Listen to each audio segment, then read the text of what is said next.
Dans l'ombre de l'Athènes du VE siècle avant notre ère, une figure étrange et inoubliable émergea, Socrate. Un homme sans richesse, sans gloire militaire, sans titre officiel.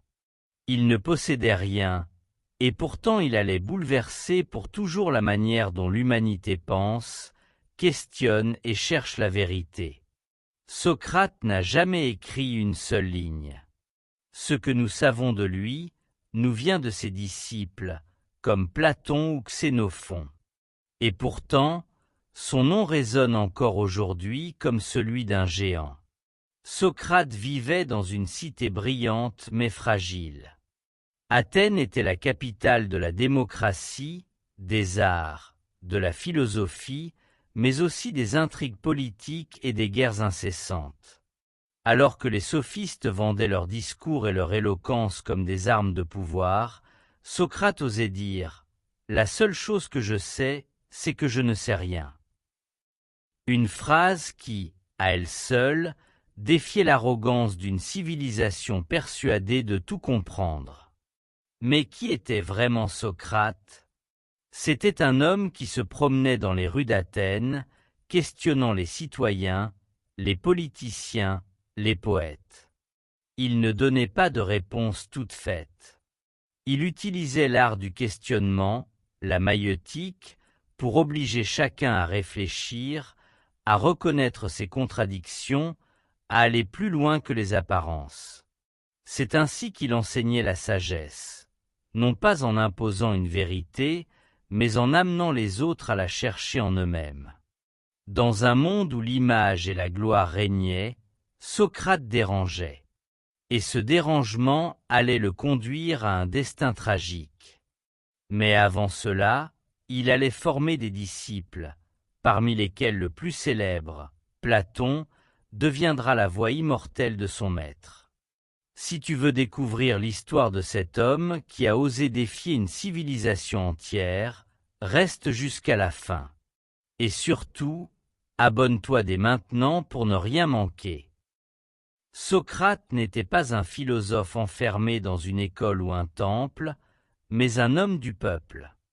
On le voyait discuter avec des artisans, des jeunes soldats, des marchands, parfois même avec les puissants de la cité. Sa méthode, la maïeutique, ressemblait à un accouchement de l'esprit. Il posait des questions simples, mais implacables, qui forçaient chacun à examiner la vérité de ses propres paroles. Beaucoup en sortaient troublés, parfois humiliés, mais jamais indifférents. Cette attitude lui valut autant d'admirateurs que d'ennemis. Les jeunes d'Athènes, fascinés par sa manière de renverser les certitudes, le suivaient partout. Parmi eux, un certain Platon, qui allait consacrer sa vie à transmettre la pensée de son maître. Mais les élites politiques, elles, commençaient à voir en Socrate une menace. Comment tolérer un homme qui, jour après jour, exposait les contradictions des chefs de la cité et montrait que les puissants n'étaient pas aussi sages qu'ils le prétendaient? Pourtant, Socrate ne cherchait pas à détruire. Il voulait éveiller. Pour lui, la vraie sagesse consistait à reconnaître ses limites, à chercher sans cesse la vérité, et à vivre en accord avec la justice et la vertu. Il affirmait « Connais-toi toi-même ». Une maxime qui, encore aujourd'hui, résonne comme un appel universel à l'introspection. Mais plus Socrate parlait, plus son influence grandissait, plus Athènes s'agitait. Certains le considéraient comme un corrupteur de la jeunesse, un danger pour la démocratie, un homme qui sapait les fondements de la cité. Son destin se rapprochait déjà de l'inévitable confrontation. Et toi, penses-tu que la vérité mérite d'être dite, même au prix de sa vie? Réfléchis à cette question. Et si tu veux continuer ce voyage philosophique avec moi, abonne-toi et partage cette vidéo dès maintenant. Les tensions atteignirent leur paroxysme lorsque les ennemis de Socrate décidèrent de l'accuser publiquement. On l'accusa de 2 crimes: corrompre la jeunesse d'Athènes et ne pas honorer les dieux de la cité.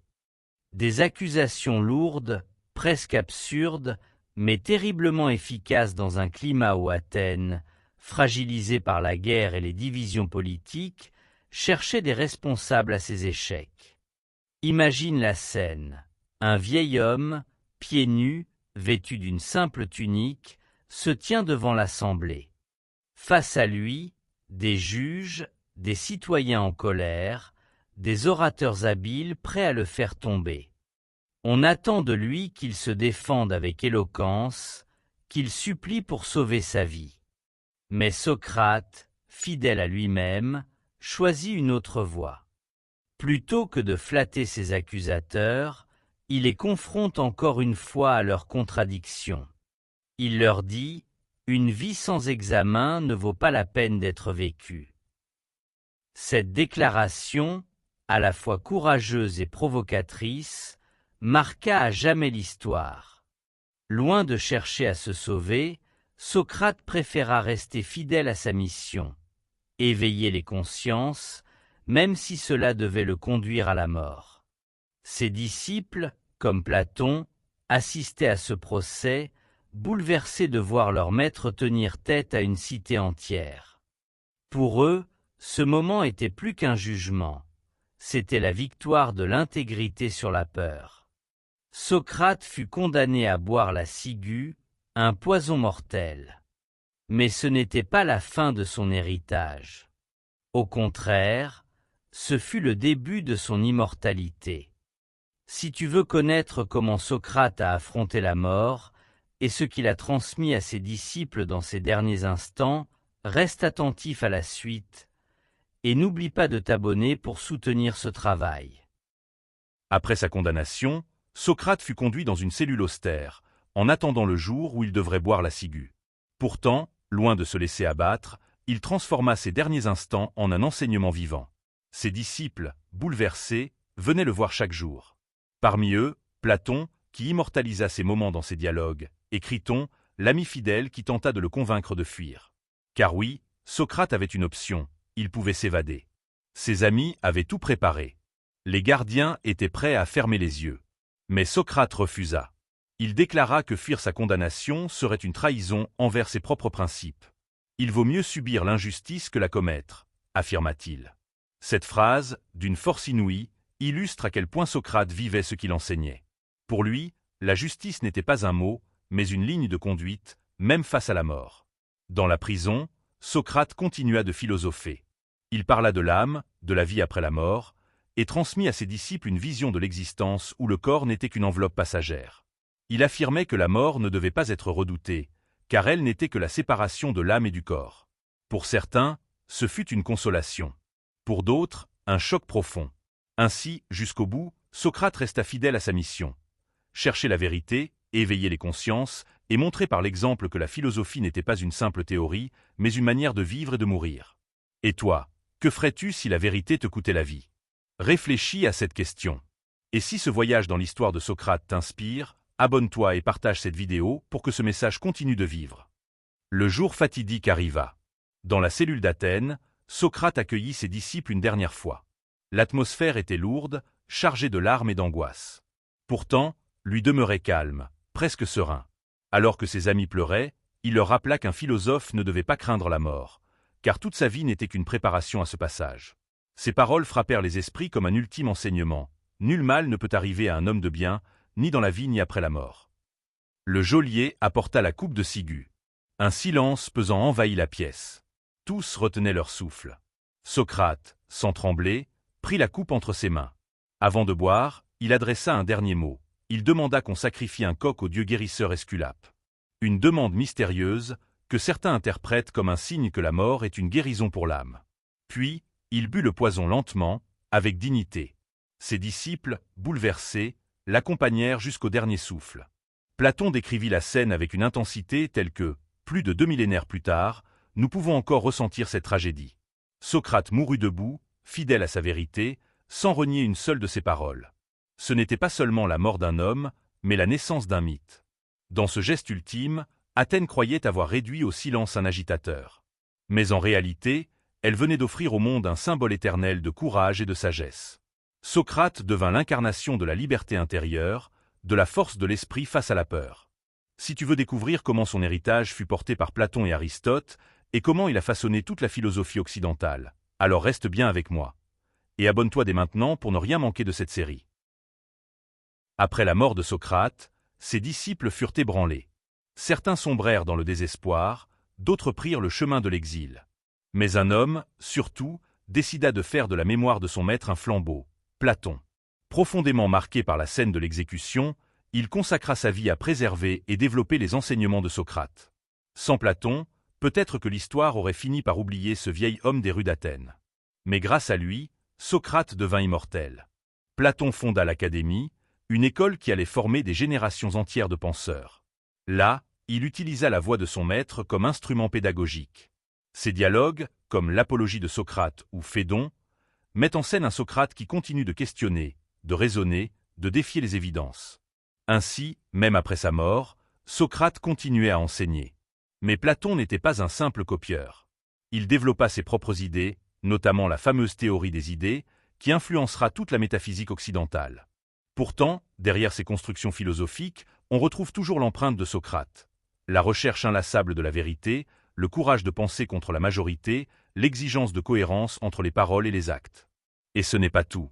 Parmi les disciples de Platon, un autre géant allait apparaître, Aristote. Par cette chaîne ininterrompue, la sagesse de Socrate se transmit, façonnant non seulement la philosophie, mais aussi la science, l'éthique et même la politique. Tu vois, Socrate n'a pas seulement défendu ses idées. Il a planté une graine qui continue de pousser depuis plus de 2000 ans. Et si tu veux que cette histoire continue à inspirer d'autres chercheurs de vérité, alors abonne-toi et partage cette vidéo. L'histoire de Socrate ne s'arrête pas dans les murs d'Athènes. Son exemple traverse les siècles, défiant les empires et les civilisations. Car Socrate ne fut pas seulement un philosophe de l'Antiquité, il devint le modèle intemporel de l'homme qui choisit la vérité plutôt que le confort, la justice plutôt que la survie. Sa mort volontaire fit de lui un symbole de résistance intérieure, un exemple pour tous ceux qui, un jour, sont confrontés à l'injustice. De nombreuses figures de l'histoire s'en inspirèrent. Les premiers chrétiens virent en lui une préfiguration du martyr. Plus tard, des penseurs comme Montaigne, Rousseau ou Nietzsche le prirent comme point de départ pour repenser la condition humaine. Même aujourd'hui, dans nos sociétés modernes, saturées d'informations et de certitudes rapides, sa maxime résonne toujours « Connais-toi toi-même ». Une invitation à ne pas se perdre dans les illusions du monde extérieur, mais à sonder les profondeurs de notre esprit. Socrate nous rappelle aussi que la philosophie n'est pas une théorie poussiéreuse réservée aux livres. Elle est une pratique vivante, un art de questionner, de douter, de ne jamais accepter les apparences sans examen. Dans un monde où la vérité semble parfois manipulée ou déformée, son héritage nous pousse à garder un esprit libre et critique. Alors pose-toi cette question. As-tu le courage de remettre en cause tes propres certitudes? Car c'est là, et seulement là, que commence la vraie philosophie. Si tu veux continuer ce voyage dans les grandes figures de l'histoire qui ont osé défier leur époque, abonne-toi dès maintenant et active la cloche pour ne rien manquer. Le procès de Socrate fut un miroir tendu aux fragilités de la démocratie athénienne. Une cité fière de donner la parole au peuple, mais vulnérable aux passions, aux rumeurs, aux orateurs habiles. Les sophistes maîtrisaient l'art de persuader. Socrate, lui, recherchait l'art de comprendre. Cette différence, presque subtile, suffisit à retourner l'opinion contre lui. Quand la peur et l'humiliation collective trouvent un bouc émissaire, la cité sacrifie celui qui la dérange. Athènes crut se protéger en le condamnant. En réalité, elle révéla sa peur de l'examen, sa fatigue de la vérité. Ce paradoxe résonne aujourd'hui. Nos démocraties proclamées transparentes peuvent, elles aussi, céder au spectacle, au vacarme des tribunes et des réseaux. Les chiffres remplacent la sagesse, le buzz écrase la nuance, l'indignation devient loi. Le procès de Socrate nous rappelle que la liberté d'expression n'est rien sans une discipline intérieure. L'effort de clarifier les mots, d'ordonner la pensée, de confronter calmement les idées. Une vie sans examen ne vaut pas la peine d'être vécue, n'est pas une posture héroïque. c'est une méthode, une hygiène de l'âme. Socrate n'était pas l'ennemi de la démocratie, mais son aiguillon. Il montrait que voter ne suffit pas. Encore faut-il comprendre, questionner, assumer la responsabilité de son jugement. Quand nous renonçons à cet examen, nous laissons la place aux démagogues. Quand nous l'acceptons, nous devenons citoyens. Voilà pourquoi son destin n'est pas une affaire antique. C'est une question posée à chacun de nous, ici et maintenant. Si cette réflexion te parle, abonne-toi et partage pour faire vivre cette série. Et dis-moi en commentaire, quelle vérité oserais-tu défendre, même contre l'opinion dominante? Active la cloche pour ne rien manquer de la suite. L'exemple de Socrate nous montre que la philosophie n'est pas seulement une affaire de concepts abstraits, mais un combat quotidien.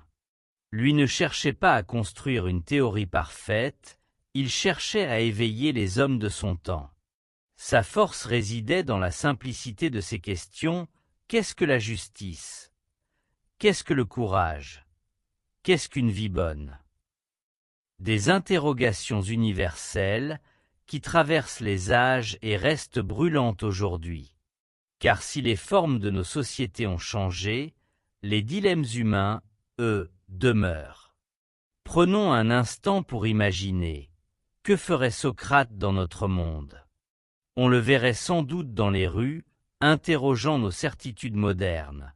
La course à l'argent, le culte de l'image, la soif de reconnaissance. Il ne condamnerait pas directement, mais il poserait des questions qui dérangent. Est-ce vraiment cela qui te rend heureux? Connais-tu la valeur de ce que tu poursuis? Te connais-tu toi-même? Voilà pourquoi son enseignement est éternel. Il ne donne pas de réponse toute faite, il ouvre des chemins. Et c'est ce qui rend Socrate unique. Là où d'autres philosophes ont construit des systèmes, lui a donné une méthode. Le doute, l'examen de soi, le courage de ne pas fuir la vérité. Cette méthode a nourri Platon, Aristote, mais aussi toute la tradition occidentale, jusqu'à nos jours. Alors, si tu veux continuer à explorer comment l'héritage de Socrate peut transformer nos vies modernes, abonne-toi dès maintenant et partage cette vidéo. La philosophie ne doit pas rester un souvenir du passé. Elle est une arme pour comprendre et améliorer notre présent. L'influence de Socrate sur l'éthique et la politique est immense. En refusant de fuir sa condamnation, il montra que la justice ne se mesure pas aux lois écrites, mais à une exigence plus profonde, la cohérence entre nos actes et nos principes. Cette leçon inspira toute la pensée morale occidentale. Car qu'est-ce qu'un homme juste? Socrate répondit par son propre exemple. C'est celui qui préfère subir l'injustice plutôt que de la commettre. Une position radicale, mais qui fait encore trembler les consciences aujourd'hui. Platon, en héritant de cette posture, construisit sa réflexion politique. Dans la République, il imagine une cité gouvernée non par la richesse ou la force, mais par les philosophes, ces hommes capables de dépasser leurs intérêts personnels pour chercher le bien commun. Même si ce rêve reste idéal, il continue de hanter nos débats modernes. Comment concilier pouvoir et sagesse, autorité et justice? Aristote, disciple de Platon, prolongea cet héritage en étudiant la cité comme un organisme vivant, où chaque citoyen devait trouver sa place pour réaliser la vertu. Ainsi, à travers cette lignée, Socrate est devenu la racine d'une tradition politique et éthique qui nourrit encore nos démocraties et nos systèmes juridiques.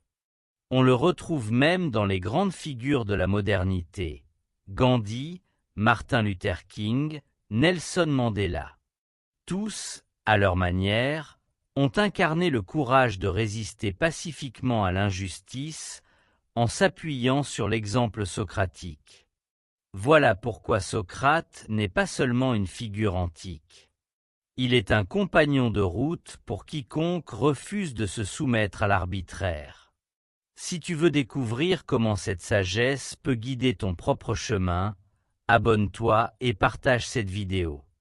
La quête de vérité ne s'arrête pas, elle commence maintenant avec toi. Socrate nous a laissé des phrases simples, mais d'une puissance intemporelle. Connais-toi toi-même, disait-il. Un avertissement qui traverse les siècles. Avant de juger le monde, commence par explorer ton propre esprit. Dans un monde saturé d'informations et de distractions, cette maxime nous rappelle que la véritable sagesse ne vient pas de l'extérieur, mais de l'intérieur. Une autre citation célèbre: « La seule chose que je sais, c'est que je ne sais rien. » Derrière cette humilité se cache un message puissant. Accepter nos limites est le premier pas vers la connaissance. Reconnaître ce que l'on ignore, c'est s'ouvrir à l'apprentissage et à la réflexion critique. Dans notre ère où tout doit sembler acquis immédiatement, cette leçon est un antidote à l'arrogance et à l'illusion de certitude. Enfin, Socrate affirmait: « Une vie sans examen ne vaut pas la peine d'être vécue. » Plus qu'une injonction, c'est un guide pour chaque existence. Ne pas se contenter de suivre le flux de la société, mais interroger chaque choix, chaque conviction. Cette philosophie de l'examen de soi inspire non seulement Platon et Aristote, mais continue de nourrir notre réflexion personnelle et collective. Ces phrases, simples en apparence, nous donnent une méthode pour vivre pleinement, questionner, douter, chercher et agir avec intégrité. Socrate n'était pas seulement un penseur antique, il est le compagnon de toute personne désireuse de comprendre la vie et de la traverser avec courage. Si tu veux que ces leçons deviennent concrètes dans ta vie, abonne-toi dès maintenant et partage cette vidéo. N'oublie pas, le chemin de la sagesse commence toujours par une question. Socrate n'a jamais écrit un seul mot, et pourtant son influence dépasse les siècles grâce à ses disciples. Platon, bien sûr, reste le plus célèbre. Grâce à ses dialogues, il immortalisa les paroles et les méthodes de son maître. Mais il ne fut pas seul. Xénophon, autre disciple fidèle, nous offre une vision plus humaine et pratique de Socrate, centrée sur la vie quotidienne et les principes moraux. Criton, ami proche, fut témoin de ses derniers instants et de son refus courageux de fuir la condamnation. Chaque disciple, à sa manière, a prolongé l'enseignement de Socrate. Platon développa des systèmes philosophiques et politiques, mais toujours avec l'ombre de son maître derrière lui. Xénophon nous rappelle l'homme derrière le mythe, humble, curieux, infatigable questionneur. Et Criton nous montre l'importance de l'amitié et de la loyauté dans la transmission des idées. À travers eux, Socrate devint plus qu'un penseur, il devint un exemple vivant de courage, de réflexion et d'intégrité. Sa méthode, ses questions, ses citations continuent de guider des générations de philosophes, mais aussi de citoyens, d'enseignants et de leaders dans le monde entier. Car la vraie puissance de Socrate réside dans sa capacité à éveiller la pensée, à inciter chacun à ne pas accepter les évidences, à chercher la vérité par soi-même.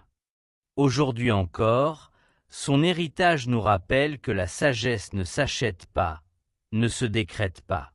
Elle se cultive par l'examen de soi, le dialogue et le courage de vivre selon ses principes. Si cette histoire t'inspire et que tu veux continuer à explorer la philosophie de Socrate et ses disciples, abonne-toi et partage cette vidéo. Reste avec nous pour découvrir la dernière partie de cette série. Socrate n'était pas un homme ordinaire. Il n'avait ni armée, ni trésor, ni pouvoir politique. Et pourtant, il a changé l'histoire. Par sa vie, sa mort et ses enseignements, il nous montre qu'un seul homme, guidé par la vérité et la sagesse, peut défier une civilisation entière et laisser un héritage intemporel. Sa méthode de questionnement, sa recherche de la vérité et sa fidélité à ses principes sont encore aujourd'hui des modèles pour ceux qui veulent vivre pleinement et réfléchir profondément. Son message dépasse les siècles. La liberté intellectuelle, le courage moral et l'examen de soi sont les fondations d'une vie digne. Chaque question qu'il posait, chaque défi qu'il lançait aux certitudes de son temps, est une invitation pour nous à ne pas suivre passivement, à ne pas accepter les évidences, à chercher toujours à comprendre. Socrate nous rappelle que la vraie sagesse est un chemin, pas une destination. Platon, Xénophon, Criton et tous ceux qui ont été touchés par sa vie ont permis à son enseignement de traverser les âges. Mais aujourd'hui, c'est à toi de continuer ce chemin. Socrate n'attend rien d'autre que notre engagement à réfléchir, à questionner et à agir avec intégrité. Alors, que tu sois philosophe, étudiant, ou simplement curieux de comprendre le monde, laisse Socrate être ton guide. Abonne-toi dès maintenant pour ne rien manquer de nos explorations historiques et philosophiques, et partage cette vidéo pour que cette sagesse continue de toucher d'autres esprits. Souviens-toi, la vie sans examen ne vaut pas la peine d'être vécue.